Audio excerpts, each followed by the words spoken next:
consiste de 5 crujías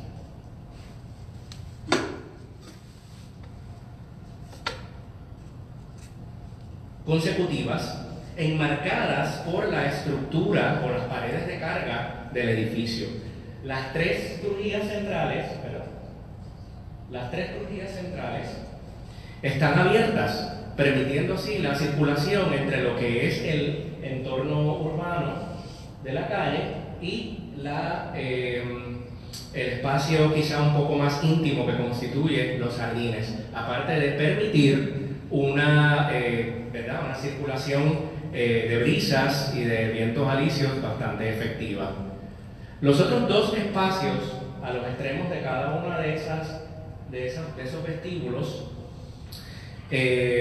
constituyen, en el caso de la izquierda, el vestíbulo de ascensores, y a la derecha, como ven en la imagen de la derecha, en el opuesto de esa composición del vestíbulo, el área de buzones o carterías, por utilizar el término castizo, que incluye una estructura, incluía en su diseño original una estructura freestanding, ahí no estoy diciendo muy castizo, que constituía el pedestal de los buzones ubicados en el mismo centro del espacio, por un lado y por el otro, y se podía caminar alrededor de los mismos. El elemento decorativo prominente en estas dos zonas serían las losetas de cerámica marcadas por Barnes en su diseño original de una manera un poco enigmática. French Style Pattern era lo que decía el plano. Lo que distingue a cada uno de esos lobbies, además de esos vestíbulos, además del paisajismo inmediato diseñado por Hunter Randolph, el arquitecto paisajista estadounidense pero radicado en Puerto Rico prácticamente toda su vida profesional, es el uso de los colores primarios, azul y amarillo, en el área de las carterías alrededor del pedestal central, mientras que el rojo escarlata fue el color primario escogido para los vestíbulos de ascensor que ven a la izquierda. Los orígenes de lo que hoy día conocemos como el material cerámico que especificó Barnes para el monte puede ser rastreado hasta la Europa del siglo XIX. En 1851, Jean-Félix Bapteros fue un pionero francés en la industria de manufactura de botones de porcelana en Europa. Adquirió una antigua fábrica de cerámica fina fayenza ubicada en la zona de Briare, en Francia, cuyos dueños anteriores habían confrontado una seria crisis financiera.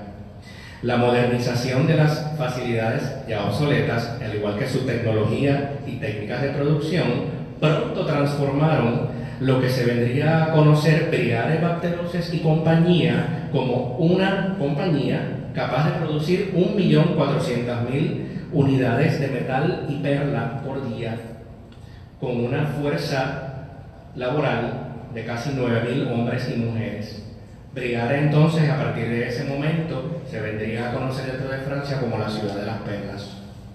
La planta comenzó a producir y a patentizar mosaicos vidriados en 1882, inicialmente reservados exclusivamente para artistas y diseñadores de arquitectura institucional y particularmente eclesiástica. La calidad del nuevo producto fue reconocida a través de todo el mundo gracias a la presencia de Briare en importantes exposiciones y ferias. Londres 1851 y 62, París 1855, 67, 78 y 89, Filadelfia 1876, Sydney, Australia 1879, Melbourne, Australia 1880 y Chicago, la famosa feria de Chicago 1893.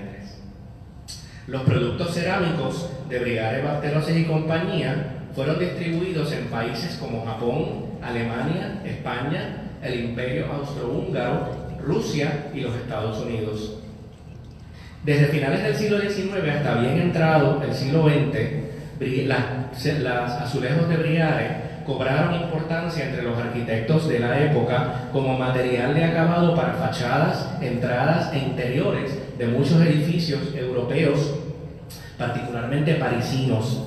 Desde los ejemplos tempranos del colorido y curvilíneo Art Nouveau, desde el estilo Art Nouveau, hasta su sucesor, el Art Deco, en trabajos de prominentes exponentes como fueron Pierre Charrot, Robert Mallet Stevens y Michel Roux-Spitz.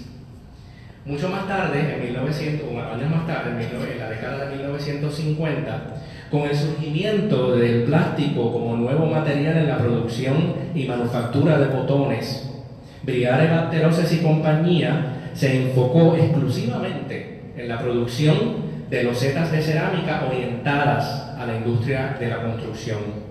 Bajo un nuevo nombre o marca, Emo de Briare, extendieron su alcance a través de filiales en Bruselas, Düsseldorf, Geneva y Nueva York, patentizando nuevos y modernos diseños que eran un tanto diferentes a lo que había caracterizado, a los estilos, ¿verdad?, más tradicionales y técnicas más tradicionales que había caracterizado la fábrica.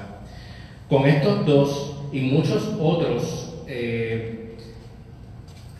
con muchas otras azulejos de diferentes geometrías, colores y texturas, la compañía se embarcó en proyectos de arte mural grandes que todavía adornan estaciones de tren en París y Bruselas y el metro de Montreal, de la misma manera que terminales de aeropuerto como los de París Charles de Gaulle, París Orly y, como están viendo en pantalla, Maiquetía en Caracas.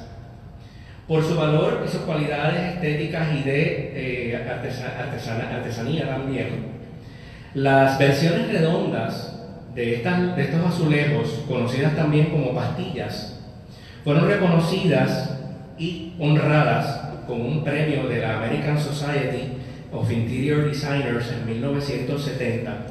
Hay en muchos lugares del mundo, y ahora sabemos que en Puerto Rico también, trabajos de arte mural por exponentes reconocidos como Víctor Basarelli o Carlos Cruz Diez, en los que las losetas vidriadas de brillantes colores producidas por Briare constituyen el medio artístico de expresión primario, por no decir el único. Mérito artístico aparte, el simple hecho de que Emo de Briare cesara la producción de pastillas a mediados de los años 70 y su distribuidora exclusiva en América, 3 Centuries Antique de Nueva York, se cesó operaciones durante ese mismo tiempo, le añade todavía un valor a este elemento de la vida cotidiana en el Monte Sur, que los dueños, en este caso la Asociación de Residentes del hoy condominio, han determinaron restaurar para el disfrute de presentes y futuras generaciones de residentes y visitantes. El movimiento abstracto, conocido como arte óptico, está íntimamente relacionado al empleo o a la utilización de la cerámica Briare en el monte. Surgió en 1958 en Estados Unidos y está basado en efectos visuales de percepción que engañan al ojo, por así decirlo, a través de ilusiones ópticas. En una superficie bidimensional, una pieza de arte correspondiente al arte óptico descansa en la repetición ordenada o patrones para dar la impresión de movimiento. El estilo se adhiere a principios científicos con el propósito o la meta de producir nuevos efectos visuales. Las piezas de arte óptico son estáticas y descansan también o dependen de la percepción o ilusiones de movimiento, vibración o inclusive confusión. Su apariencia inusual interactúa con el espectador al incitar en ellos sensaciones de movimiento a través de ilusiones ópticas. Esto, en cambio, establece junto con el ojo establece una relación directa con el ojo y produce ciertas reacciones psicológicas. En el vestíbulo del Monte Sur, específicamente el azul, que es la fotografía que están viendo ahora mismo, se demuestra algunas de las características del arte óptico, del estilo arte óptico. Por ejemplo, falta o carencia de movimiento físico, ya que las piezas de arte óptico, como mencioné antes, son estáticas, a diferencia de aquellas correspondientes al arte cinético. En segundo lugar, la percepción de movimiento. Si miramos fijamente los blue dots, como le conocen los residentes del monte a esta zona del Blowy, podemos ver cómo las rosetas o los azulejos tienen tres diferentes tonalidades del mismo azul. Esto fue intencionalmente pensado para crear efectos visuales de movimiento, vibración, parpadeo o inclusive fading. Difuminación, muchas gracias. Algunos otros recursos visuales de movimiento que también se pueden percibir en el monte son la utilización de líneas paralelas, la juxtaposición impactante de dos o más colores. Esto explica la utilización de colores primarios vibrantes en los azulejos, ver encima de la lechada blanca brillante, la combinación y repetición de formas y figuras y el uso de figuras geométricas simples, rectángulos, cuadrados, rectángulos, triángulos o en el caso del monte, círculos a medios tonos o en complejos o en patrones complejos. El término pop art fue específicamente determinado en 1964 por la revista Time en un artículo que preparó sobre un grupo de artistas que estaban creando obras de arte basadas en ilusiones ópticas. En 1965, el mismo año en que el Monte Sur estaba bajo construcción, el Museo de Arte Moderno de Nueva York organizó una exhibición conocida como The Responsive Eye, que incluyó piezas de algunos artistas como Bridget Riley, Frank Stella, Joseph Albers, Lawrence Pons, Kenneth Nolan, el ya mencionado Víctor Vasarely. La exhibición ayudó a validar el estilo Nobel. Las influencias principales del arte óptico proceden o tienen su precedente en los movimientos suprematistas, constructivistas, neoplasticistas e inclusive la Bauhaus, que casualmente este año cumple sus 100 años de fundación. En cambio, el arte óptico tenía también una influencia, o representó también grandes influencias, fuertes influencias, en científicas y psicológicas en el estudio de la fisiología y la percepción. En 1981, las unidades del monte, desde aquel momento, algo que no mencioné, ¿verdad?, se concibe como un proyecto de redesarrollo de renta, un solo dueño que arrienda las casi 1000 unidades de vivienda. Fueron vendidas a una corporación que en aquel momento era la dueña, estoy hablando de 1981, que en aquel momento era la dueña de los 33 acres de terreno, del complejo de 33 acres de terreno, y se constituye un condominio privado en el otrora High Rise 2, que era como se le conocía al Monte Sur cuando se alquilaba, con un consejo de titulares y una junta de directores. Para atraer potenciales compradores con una estética más de acuerdo a aquella de los tempranos 1980s, la corporación remodeló los lobbies, los vestíbulos gemelos del edificio. En el proceso, todos los acabados originales especificados por Barnes y su equipo de diseñadores se destruyeron virtualmente, siendo reemplazados también o cubiertos con materiales y técnicas constructivas de baja calidad. La pérdida sustancial del material cerámico, los pisos de concreto pulido, los detalles en madera secuoya, las superficies lisas e inclusive la distribución de los espacios en planta era inevitable, ¿verdad?, su pérdida, de una manera tal o a tal punto que cualquier intento futuro de revertirla aparentaba ser virtualmente imposible, o por lo menos eso pensábamos. Por casi 30 años los vestíbulos o el diseño de los vestíbulos, que una vez empujaron o fomentaron que el monte recibiera semejante distinción de la Urban Renewal Administration, se disipaban en el olvido, mientras el desgaste de las intervenciones de acabado de 1981 veían un incremento en su deterioro y casi literalmente estaban cayéndose en pedazos. Y algunos de nosotros estábamos agradecidos de que eso estuviera sucediendo, porque un hallazgo no esperado en la cartería del vestíbulo 190 en 2006 reveló el uso de pastillas, de cerámica, ¿verdad? De losetas de cerámica tipo pastillas, en las paredes que rodean el espacio del, ya perdido por muchos años, pedestal de buzones. Más adelante pudimos también darnos cuenta que una vez removidos los buzones centralizados, fueron estos instalados en un armazón de madera brutalmente montado sobre la cerámica, sobre las paredes de material cerámico.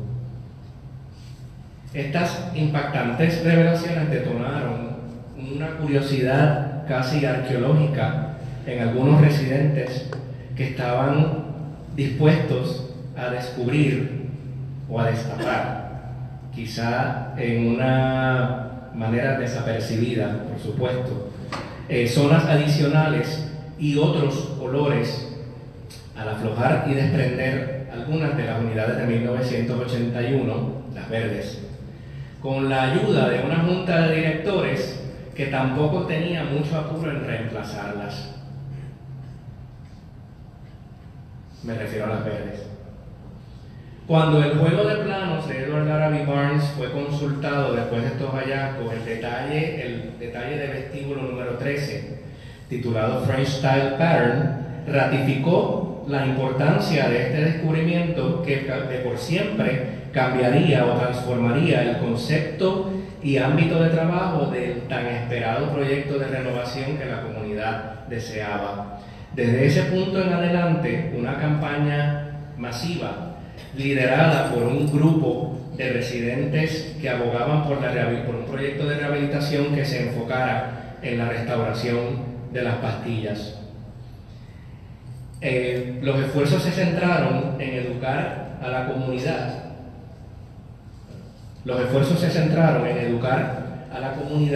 En el significado o la contribución del monte a la modernidad puertorriqueña, la singularidad de un acabado cerámico europeo producido por Emo de Briare y las ilusiones visuales abstractas del movimiento artístico Pop Art. Sin embargo, no todos los residentes dueños estaban totalmente convencidos de que la restauración de Barnes, del concepto de Barnes, era el camino a seguir. Algunos inclusive pensaron que dos propuestas adicionales deberían ser presentadas para la consideración del Consejo de Titulares. Para validar la restauración o la aproximación de restauración para el proyecto, una muestra de intervención de 4 pies por 5 pies fue aprobada por la Junta de Directores del condominio para ser llevada a cabo en la cartería azul, como ya le empezábamos a llamar, para que la comunidad pudiera anticipar o visualizar un potencial resultado total. Aparentemente, esa intervención limitada tuvo repercusiones positivas, ya que en una asamblea extraordinaria llevada a cabo en agosto de 2011 y con el apoyo de la Junta de Directores, se presentó ante las 441 mentes y opiniones que constituyen el Consejo la que se consideraba era la alternativa para todo el mundo, la alternativa de todos. Después de un acalorado y largo debate, una clara mayoría del Consejo de Titulares votó a favor para restaurar, para llevar a cabo un proyecto de restauración utilizando solo como referencia los planos de Edward Larrabee Barnes y las especificaciones del proyecto conservadas en la Oficina de Administración.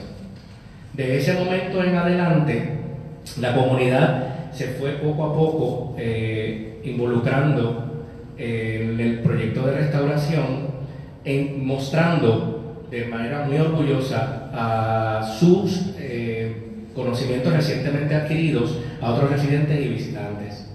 Mientras se llevaba a cabo la primera fase de restauración de azulejos, los vestilos del monte se transformaron en un espacio comunal, en una serie de espacios comunales, donde la gente podía ser testigo del rescate gradual de un elemento de diseño olvidado, mientras que a la vez entendían, o lo iban entendiendo poco a poco, el contexto a través de paneles interpretativos que fueron diseñados y financiados por miembros de la propia comunidad.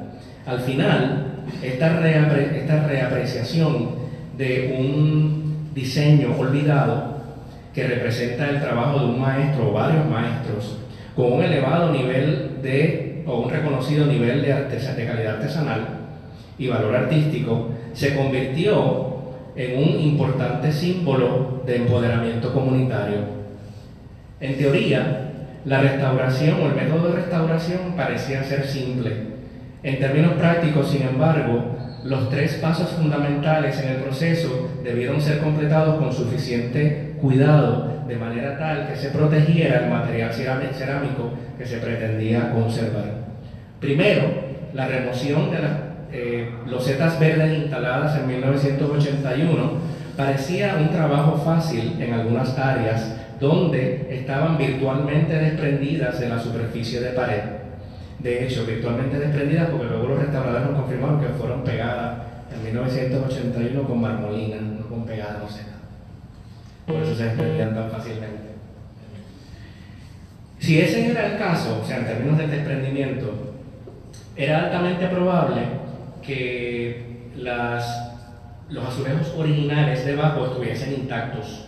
En otras áreas, foto de la derecha, en otras áreas, sin embargo, la pega o el adhesivo utilizado para instalar las losetas verdes en 1981 se hubiera adherido, ¿verdad?, a la superficie vidriada de los azulejos originales y a también la lechada blanca original. Luego de haber completado este primer paso de remoción, era lógico esperar que algunas áreas requiriesen mucho más trabajo que otras. El segundo paso requería la mayor cantidad de tiempo, esfuerzo y cuidado por parte de los restauradores. Y aquí me detengo. Nosotros, en la lectura me refiero, tuvimos el privilegio de en esta fase del proyecto, que es la que pues se realiza dentro de lo que nosotros conocimos como restauración en el ámbito de la conservación, porque si vemos el proyecto en su totalidad, fue uno de rehabilitación, donde hubo aspectos como el de los azulejos que conllevó restauración, mano de obra altamente capacitada, con nuestros restauradores que su experiencia, básicamente su día a día, lo llevan a cabo acá en nuestras fortificaciones de Biosanto. O sea que estamos hablando de una mano de obra con un alto nivel de sensibilidad, porque estamos acostumbrados a trabajar la conservación de monumentos que tienen cientos de años y de la noche a la mañana están restaurando, ¿no?, superficies vidriadas de la década de los 60, con el mismo cuidado con el que trabajan en el Morro de San Cristóbal. La pega o el adhesivo aplicado a sobre los azulejos originales se removía con el suficientemente cuidado para afectar cada una de las unidades en términos de su superficie vidriada o sus bordes también. Marina, si quieres pasar las muestras, van a ver, tengo aquí una muestra de cada uno de los 3 colores, porque no les he aclarado, aprovecho la ocasión también para aclararle que a diferencia de lo que nosotros conocemos hoy día de la construcción, en el campo de la construcción, o la apariencia que nos dé una superficie como esa, lo que Barnes se dedica en su juego de planos, un detalle a la instalación de estos azulejos, porque se llevaban a cabo uno a uno, no en paños. Ahora cuando tengan la oportunidad de ¿verdad?, tocarlos y sentir su peso, van a darse cuenta del trabajo que debe haber representado su instalación en aquel momento para los empleados de la construcción que estuvieron a cargo de esa tarea. A pesar de que la necesidad de reemplazar un volumen de azulejos considerable no era de esperarse, o eso pensábamos, En esta etapa o en este segundo paso sí era posible estimar el número de unidades afectadas, más allá, ¿verdad?, de conservación, afectadas antes de la restauración, para de esa manera poder estimar y ordenar la producción de réplicas. Una vez, en este caso, la imagen que están viendo, el conjunto de imágenes que están viendo ahora, es también el segundo paso, pero en este caso, en lugar de en el vestíbulo azul, en el vestíbulo de ascensores color rojo, vemos ahí arriba a la izquierda el proceso de remoción de la pega. Se llevaba a cabo con instrumentos bastante rudimentarios. Sin embargo, se procuraba durante el proceso, específicamente el golpe del martillo y la espátula o la herramienta que estuvieran usando los restauradores en ese momento, procurar que se removiera el material cementicio de pega, pero a la misma vez que quedara prácticamente intacto de ese golpe el vidriado del azulejo original. Los restauradores nos decían que llegaban trabajaban los fines de semana, llegaban esas noches a sus respectivas casas, cerraban los ojos en sus camas y veían bolitas de colores. Y no los culpo. En la fotografía de inferior izquierda, parte del residuo de la pega de las losetas verdes que quedaba al momento de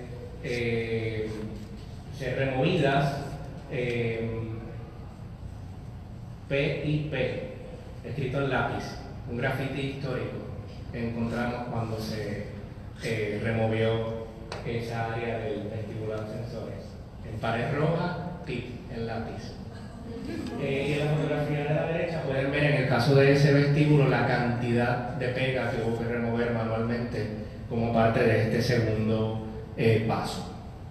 Una vez el material cementicio se removía por completo, los restauradores procedían a limpiar finamente la superficie, o el residuo fino, de la superficie, aplicando ácido clorhídrico diluido y pasándole un cepillo de manera muy suave a la superficie. Y sí, un reemplazo inesperado de cientos de unidades en el vestíbulo de ascensores del lobby 180, que fueron brutalmente marroneados y removidos en 1981, se convirtieron en una triste realidad para la comunidad y el crew de restauración, ya que representaría un costo adicional no anticipado y demoras en el calendario del trabajo.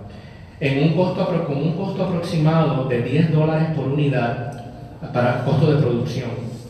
Los residentes y de la misma manera defensores de la conservación en y fuera de Puerto Rico donaron los cientos y cientos de dólares que tanto necesitábamos de la noche a la mañana en cuestión de días.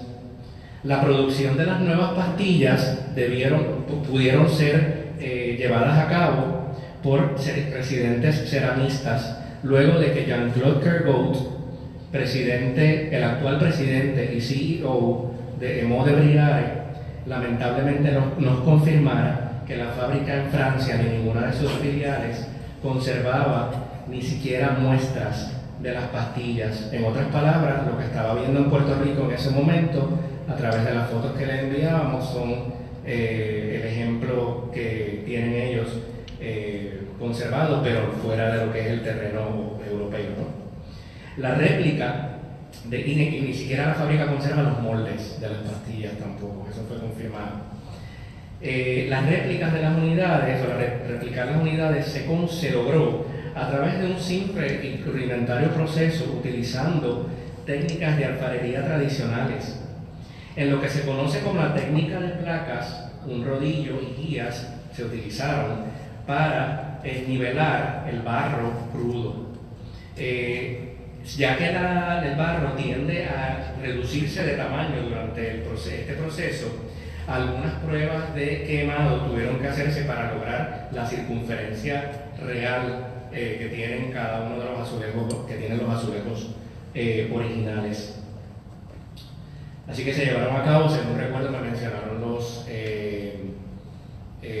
ceramistas, cerca de una treintena de muestras antes de llegar a la circunferencia necesaria. Más adelante, como explicaré con lo de la pintura, ocurrió lo mismo. Y el barro se quemaba en hornos tipo kiln.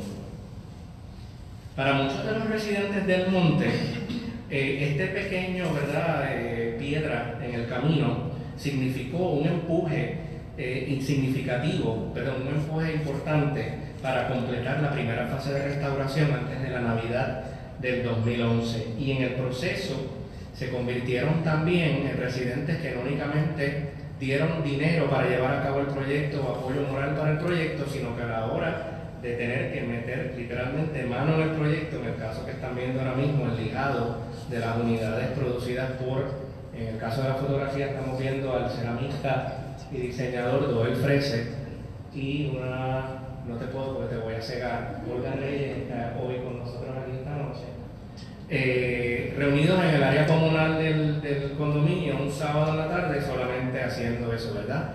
Ayudando a Doel a lijar la cantidad, los cientos de unidades que había que producir.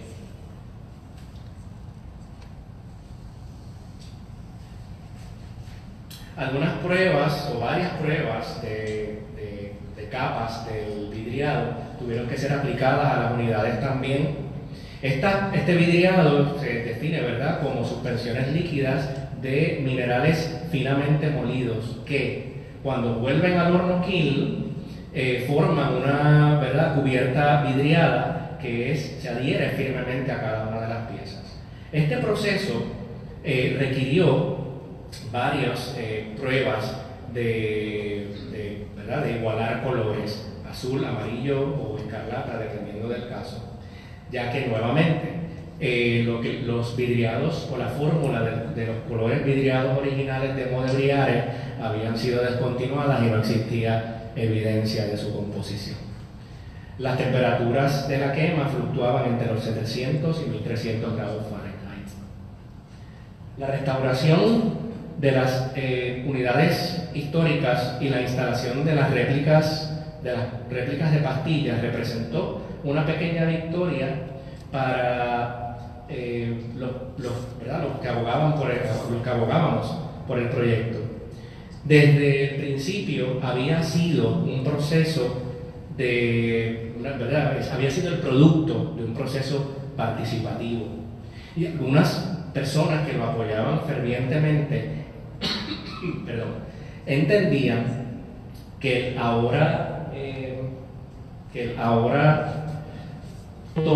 tonalidad amarillenta de la lechada original, que la lechada original había adquirido a través del tiempo, merecía también nuestra atención.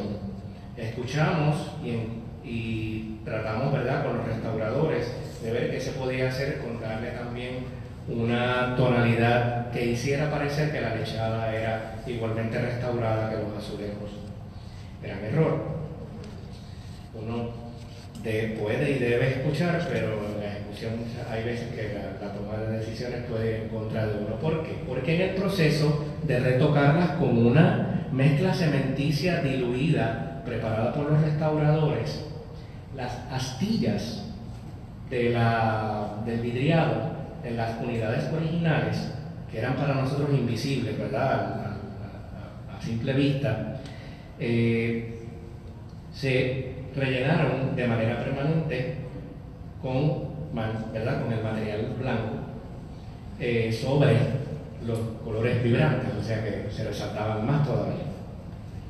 Aplicar una capa de pintura hecha específicamente para el proyecto a cada uno de los miles y miles de puntos blancos con un pincel pudo haber representado para cualquiera de nosotros una tarea imposible. Pero nuevamente la comunidad y sus miembros reunieron esfuerzos, aunaron esfuerzos y se tomaron turnos nocturnos y de madrugada hasta que cada uno de las pastillas de Briare volvieran o recuperaran o ganaran nuevamente el brillo colorido que una vez exhibieron. Una segunda fase de la restauración, y en esta otra fotografía, pues vemos también, ¿verdad?, este proceso donde la comunidad se unió también para ese proceso de de retoque. Esta es una parte donde la gente que ya dio su dinero, la gente que se disfrutó el proceso educativo, la gente que se disfrutó el proceso de rescate, de momento mira esto y dice, ¿qué pasó? ¿Qué pasó para que me involucré en esto? Y para uno, pues obviamente resulta bastante desalentador y frustrante. De la misma manera cuando apareció aquella gran área de azulejos marroneados, ¿no?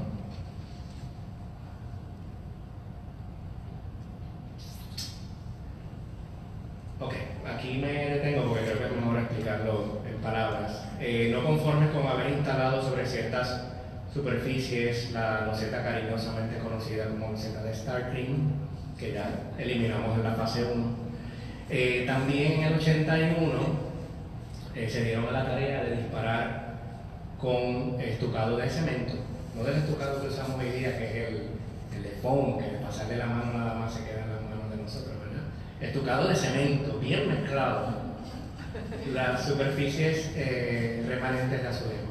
Eso es lo que llamamos la segunda fase de restauración. O sea, que tienes una comunidad que pensaba que ya había terminado de restaurar azulejo, cuando de momento no. Empieza ahora la segunda fase. ¿Cómo? ¿Pero cuándo vamos a terminar? Posiblemente nunca, pensaban algunos. Uno me dijo una vez, Gala, ustedes van a terminar ese proyecto cuando Puerto Rico sea independentista. Esas eran algunas de las palabras de aliento que uno recibía también. O sea, este es un proyecto de rehabilitación de un vestíbulo. Es inevitable que vean a uno, que nos vean, que nos hagan preguntas. O sea, que era un proyecto de mucha exposición, que se hacía los sábados y algunos domingos. O sea, que es el día que todo el mundo está, o los días que todo el mundo está. Pero ahí pues seguíamos firmes. Como decía doña Gabriela, firmes como su... Una segunda fase de esta restauración de azulejos consistió en la remoción cuidadosa, porque sigue estando presente el mismo esmalte que en la fase 1, el mismo tipo de cerámica, de concreto texturizado. Yo creo que lo estoy elogiando muchísimo, que fue disparado también en 1981 en las superficies remanentes originalmente recubiertas de pastillas. Cuando se removían sustancialmente de las superficies vidriadas, la misma metodología seguida que seguimos en la fase 1 se aplicó en términos de la limpieza de los azulejos para completar el trabajo. En esta secuencia pueden ver en una sola pared el trabajo aproximadamente de 2 semanas. Y todavía en la última fotografía no se ha hecho la limpieza química. De la misma manera, en los techos, porque todo el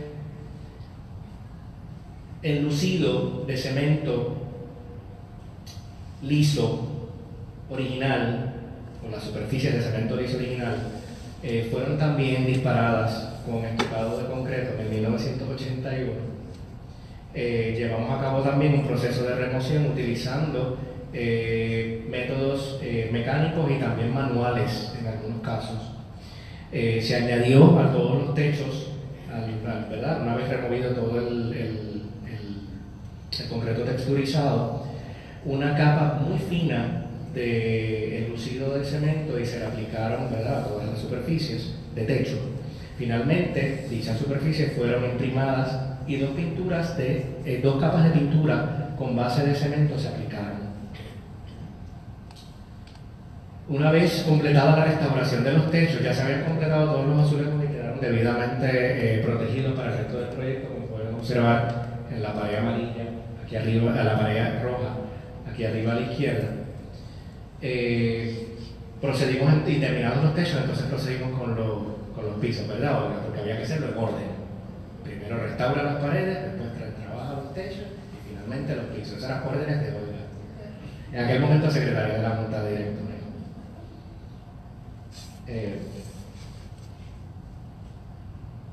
Una vez la restauración de los techos fue completada, la demolición de las losetas de barro instaladas en 1981 se procedió con su remoción y se encontró y documentó justo debajo de ellas la loseta hexagonal negra original que se documentó y se tuvo que remover dada el nivel de integridad que poseían, que era muy bajo. Como pueden observar en la fotografía de la derecha, Esta es la loseta hexagonal una vez removida, la losa de piso de 1981, y aparecen muchas de ellas que inclusive, como son piezas individuales, pues fueron removidas como parte de esa demolición de piso. Así que ya anticipábamos que había que hacer una instalación de piso totalmente nueva, aparte de que entendíamos que los residentes ya habían aprobado la restauración de unas paredes de material cerámico. Así que entendimos como junta que como mínimo, independientemente, debo decir ahora, del estado de integridad que tuviera el piso original, se sabía desde el principio que se iba a hacer una instalación de pisos nuevos. Hay tareas adicionales que fueron llevadas a cabo como parte de este proyecto de rehabilitación de los vestíbulos del Monte Sur y la restauración de sus azulejos que no les puedo presentar, desgraciadamente por falta de tiempo. Estas incluyeron, por ejemplo, el trabajo de metal. En este caso, el arquitecto Doel Freser realizó el diseño del portón de acceso al vestíbulo de ascensores, inspirado, en este caso, como estaba diseñando para el monte, pues se inspiró en la naturaleza, ya que el bosque es una de las cosas que nos, y su flora es una de las cosas que uno de los elementos que nos caracteriza hasta hoy día. Pues el patrón del portón presenta una forma de la flor de la heliconia. También los trabajos en madera que se realizaron, se habían perdido en 1981, se reconstruyeron y se recuperaron también. El reemplazo el reemplazo y la vuelta a centralizar de ese concepto, ¿verdad? La isla de buzones en el centro del espacio y su pedestal rediseñado también en una versión un poco más contemporánea por Doel Freser. Y luego de 5 años de una ejecución por fase, después de aquella asamblea del 2011, el proyecto finalmente se completó sustancialmente en el 2016. A continuación se presentan algunas imágenes de antes y después, o de durante también, pero que siempre son bien contrastantes, del trabajo realizado. Así hicieron en Los Ángeles también. De hecho, en Los Ángeles obviamente saben quién es Edward Larrabee Barnes, saben quién es Hideo Sasaki, no tienen la más mínima idea de que hay un Larrabee Barnes en Puerto Rico, ni que mucho menos que, ¿verdad?, que recibe premio. Pero pueden darse cuenta, ¿verdad?, que el enfoque de la presentación es, aparte de esa importancia arquitectónica general que tiene el monte como complejo, también el proyecto llevado a cabo por el Consejo de Titulares en términos de la restauración, primero todo el reconocimiento, ¿verdad?, y la restauración del material cerámico. El lobby azul en 2006, antes de que se cayeran los azulejos en esta zona por primera vez, las losetas, perdón, y su apariencia actual con el gabinete de buzones en el centro del espacio. La condición de las dos escalinatas hacia el jardín en el 2006, y la escalinata una vez se devuelve, ¿verdad?, la apariencia del hormigón expuesto a los escalones, y la reconstrucción de los barandales que se habían perdido ya desde el 81, siguiendo el diseño original, pero adaptándolo a los códigos contemporáneos de accesibilidad. El vestíbulo 180 o vestíbulo amarillo, antes de la intervención, y su apariencia actual. Pueden notar en esta fotografía cómo se sigue dentro de las especificaciones originales de Barnes las áreas particulares en las que él indica que debe instalarse la loseta hexagonal oscura y el resto de las áreas de piso que deben ser en hormigón expuesto.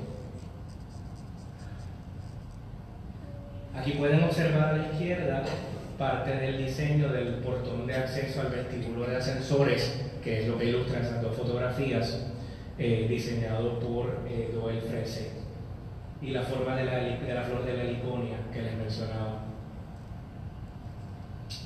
Como, ¿verdad?, aparte de ser personas interesadas en la conservación, arquitectos también con un alto nivel de sensibilidad hacia estos temas, consultores y también ejecutores de obra. Es nuestra mayor deseo que ustedes se vayan hoy de aquí con nuestra historia como una inspiración. Es crucial considerar no solamente las cualidades físicas de la arquitectura que nosotros pensamos son esenciales preservar, pero al citar a Michael Tomlin, Preservation of What for Whom, hay que prestar particular atención a los puntos de vista y el envolvimiento potencial de las personas a quienes nuestros proyectos van a servir.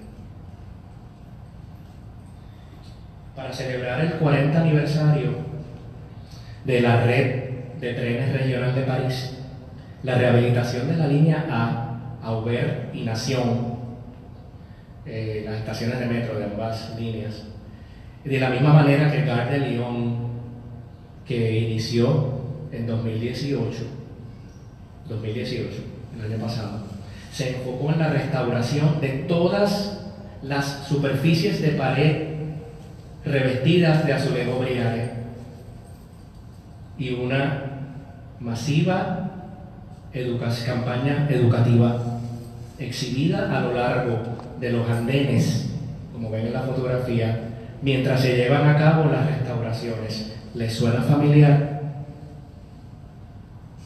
Noir Beef, una firma de diseño local parisina, estuvo a cargo de crear barras de chocolate conmemorativas cuyo empaque incluye un ejemplo, una muestra de la loseta utilizada en cada uno de los 3 proyectos que todavía se están llevando a cabo.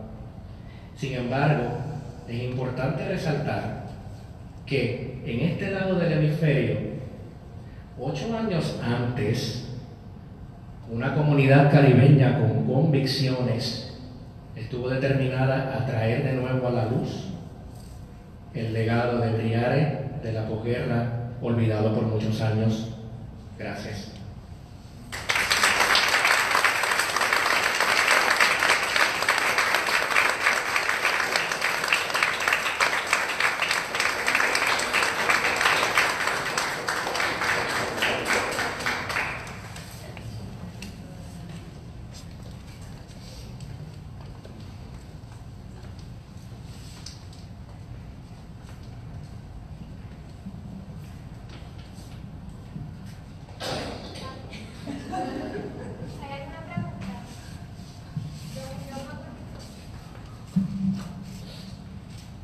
Buenas noches, gracias por esa magnífica presentación y por la demostración de la comunidad en hacer algo tan espectacular.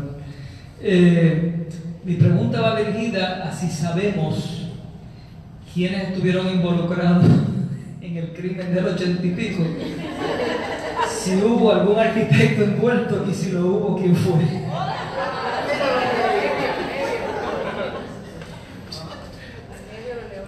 Profesor, usted conoce mi trasfondo con el Archivo de Arquitectura y Construcción, ¿verdad? Usted puede tener en la colección Henry Klum un juego de plano completo del Centro de Estudiantes con su firma, claramente por Henry Klum, de la misma manera un sketch misterio hecho un tracing amarillo que no dice nada. Nosotros en el monte tenemos el juego de plano completo. De hecho, le comentaba a Teresita en su visita ayer, ¿verdad, Teresita? El lunes, que me está bien curioso que ese juego de planos de cientos de hojas, casi 20 hojas están dedicadas nada más que a paisajismo. En las planeras del Monte Sur está pues, los planos con el membrete de Barnes y de Torres y Marbel y Felipe, o sea, hay intervenciones también posteriores por el propio Marbel, suscritas por Marbel. Y hay unos tracings amarillos sin identificar con algunos dibujos en los que cuidadosamente a lápiz se dibujó cada una de las losetas de Stark Green. no sabemos quién los produjo, pero están allí muy bien conservaditos por si acaso, para, ¿verdad? Como ya no existe esa intervención, pues ya es considerada histórica. No tengo idea, ahora seriamente no tengo idea. Tengo entendido, sí, que el portón de acceso a los vestíbulos de ascensor, que fueron removidos para instalar los nuevos, fueron diseñados por el arquitecto Rafael Ramírez. Eso es lo único. Lo demás, o sea, ¿quién escogió la bella loseta de piso del 81? ¿O cuál fue la compañía que se encargó de revestir las paredes? Lo desconozco. Sí sé que al momento que se hace la intervención, Interstate Corporation era el dueño de todo el monte. Y es quien toma la determinación de segregarlo y venderlo como condominios.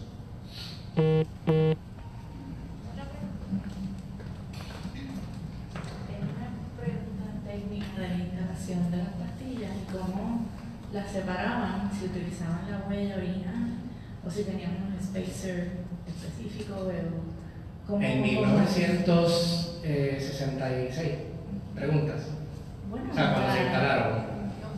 Pues sí, ambas. ¿Cómo, si había algún detalle o...? Nos ha sucedido a los observadores obsesivos compulsivos anarrepentivos que cuando estamos esperando el ascensor, empezamos a mirar. Y hay instancias, hasta hoy, 2 o 3 nada más, en las que tú ves una unidad como que el instalador dijo, vengo ahora, voy al baño y cuando regrese la verifico, y regresó y nunca la verificó. La lechada estaba todavía cruda no, exacto, y la loseta se corrió. Entonces, como ustedes vieron en el detalle de Barnes, se tenía que estar a 1/4 de pulgada de separación todas y cada una, pues está en octavo y se ve claramente corrida. Y eso pues pone de manifiesto también que la manera, ¿verdad?, en que fueron instaladas una artesanal, de manera artesanal.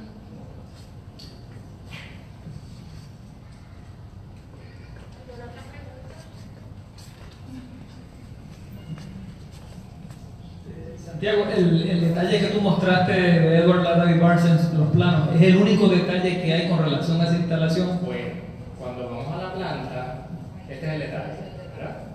Cuando vamos a la planta, pero eso lo vemos después de que descubrimos el detalle porque nos tomamos la molestia de ver por primera vez en detalle la planta.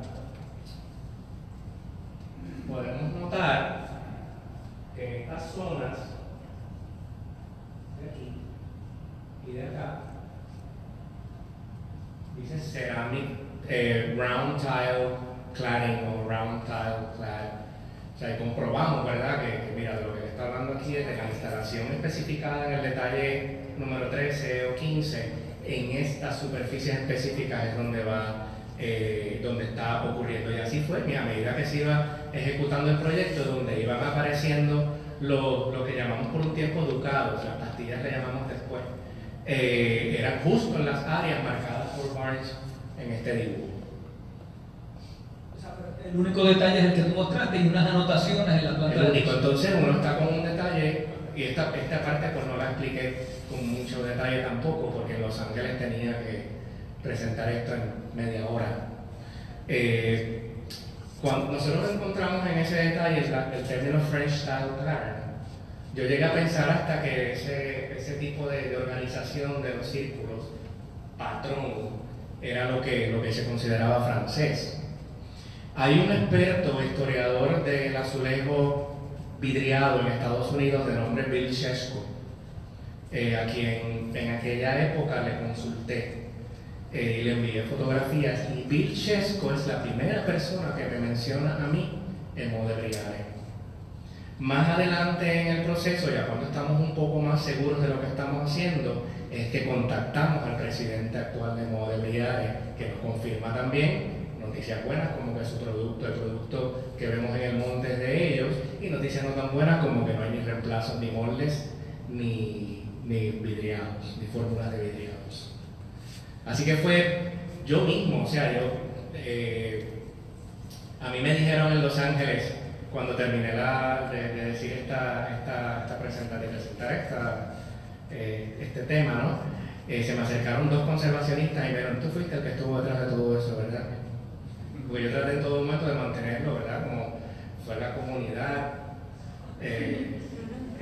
Y sí fue la comunidad, porque la comunidad escuchó, votó a favor y apoyó 100% en todo momento. Hubo 3 o 4 que me llevaron al tribunal, que siempre los hay.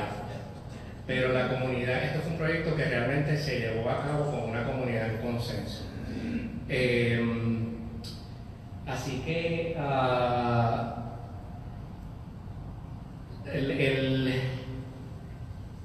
el proceso fue uno donde yo mismo, y este mensaje es uno que quería ayer, me hubiera gustado también dejar allá cuando fui. Fue un proceso en el que yo, como arquitecto residente, que no sabía ni siquiera quién era Edward R.B. Barnes cuando se muda allí, porque soy residente, por cierto, me involucro en la junta de directores, cualquiera puede decir big mistake. Me involucro en la junta de directores y empiezo a descubrir poco a poco lo que estoy pisando, en términos de diseño, que es lo que nos interesa a nosotros los arquitectos, ¿verdad? Y entonces me educo poco a poco, ¿verdad? Voy absorbiendo los planos, el paisajismo. Les comentaba a Teresita los días a mí que me fui aprendiendo los nombres científicos de los árboles que se fueron Randolph, toda esta maravilla, ¿no? Y entonces inmediatamente se lo transmito a personas que estén dispuestas a recibir esa información tan valiosa del sitio donde viven, y poco a poco tú vas armando entonces un pequeño ejército de personas que están dispuestas a apoyar este tipo de restauración única de este lado del Atlántico. Es la única manera. A riesgo de sonar majadero, otra preguntita. No, por favor. En la investigación que ustedes hicieron, ¿tuvieron oportunidad tal vez de explorar la posibilidad de estudiar el acervo del arquitecto, o sea, de Edward R.B. Barnes? Estoy seguro que un montón de anotaciones y de planos, etcétera. Ustedes hicieron también esa investigación. Era la intención. Había que hacer el viaje a Nueva York, que Montesur no me iba a subvencionar. Pero sí, todo su acervo está en Nueva York y está digitalmente disponible lo descriptivo, no el material. Y hay mucho de Puerto Rico, el monte, que nunca he visto. Es el próximo capítulo. Sí. Muchas gracias. Otra cosa que quería añadir es el hecho de que también hay riesgo. Este proyecto lo propongo, y hoy lo puedo decir con mucha comodidad y tranquilidad, pero en aquel momento sumamente temeroso, porque yo no tenía la más mínima idea de lo que había ahí debajo. Y no había un plan B aprobado. Era la restauración de estos espacios que van a estar íntegros, ustedes verán, confíen en mí. Y hubo un 98% de superficies que estuvieron ahí, que luego que restituir. Así que creo que tuve suerte.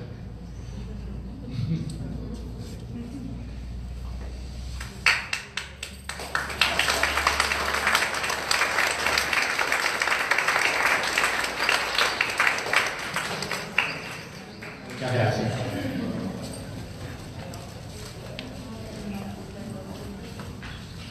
Les exhortamos que pasen la semana que viene, el miércoles. Vamos a tener la charla en la carretera central, una nueva mirada. Va a participar Santiago, Gala Aguilera, Juan Yanel Santos y Eduardo Cancio González a la misma hora en el mismo lugar. Entonces, por favor, los que son del Colegio de Arquitectos y Arquitectos Paisajistas, firmen la hoja con su número, ¿verdad? Para que puedan recibir sus horas.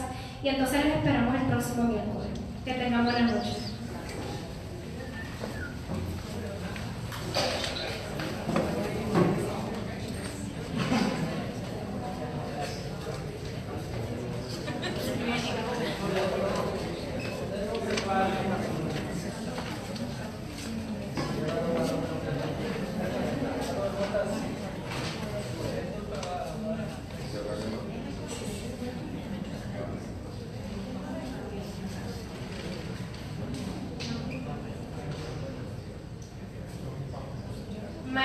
también están invitados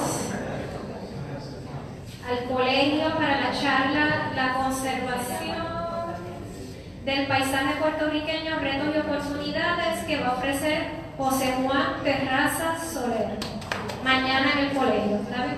A las 6:30.